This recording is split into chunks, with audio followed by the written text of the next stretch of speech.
Հայաստանի վերջին տասնամյակի ամենախոշոր թմրանյութի 1 տոննա կոկաինի քրեական գործը դատարանում է։ Գործը մակագրվել է Երևան քաղաքի դատարանի դատավոր Գնել Գասպարյանին։ Քրեական գործով մեղադրյալի աթոռին են 5 անձ։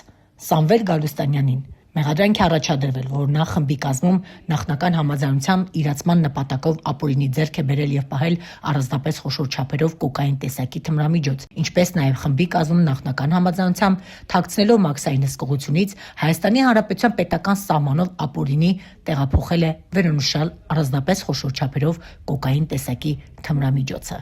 Մեղադրյալի աթոռին է նաեւ կին Մելիտա Ղազարյանը, ինչպես նաեւ ԴՀԿ նախկին պետ Միրան Պողոսյանը, Գագիկ Բադալյանը, Լևոն Աթաջանյանը։ Հիշեցնենք, որ գործի շրջանակներում ազգային անվտանգության ծառայությունը տեղեկացրել էր, որ Մրգենի ՍՊ-ի փաստացի սեփականատեր ազգային ժողովի նախկին падգամավոր Միրան Պողոսյանը, ընկերության տնօրեն Լևոն Աթաջյանը, ՌԴ քաղաքացի է եւ պահեստապետ Սամվել Գալուստանյանը ներգրաված են եղել նախնական համաձայնությամբ խմբով առանձնապես խոշոր չափերով շուրջ 1 տոննա կոկաին ներմուծելու ու իրացնելու գործընթացում։ Ավելին, Միրան Պողոսյանի նկատմամբ հայտարարվել է հետախուզում, մյուսների նկատմամբ կիրառվել էր կալանք, իսկ ավելի ուշ ազատ արձակվեցին։ Հավելենք, որ Մրգենի ՍՊ-ն հիմնադրվել է հեղափոխությունից հետո 2018 թվականի հուլիսի 27-ին, ինչը քաղաքական առումով գործին հավելում է լրացուցիչ ստվեր։ Սկզբում հաղորդվեց մոտ 1 տոննա կոկաին է հայտնաբերվել, ապա ԱԱԾ տնօրենը ազգային ժողովում հստակեցրեց իրական քաշը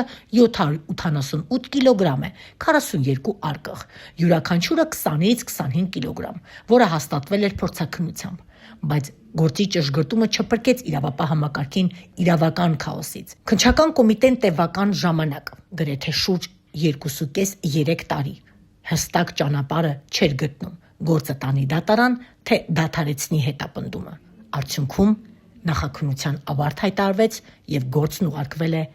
դատարան։ Դատավորն է Գնել Գասպարյանը։ Հետևենք դատարանի քննության ընթացքին։ Ի վերջո 1 տոննա կոկաինը ում էր պետք Հայաստան բերելու եւ առհասարակ այն Հայաստանի համար էր նախատեսված, թե ոչ։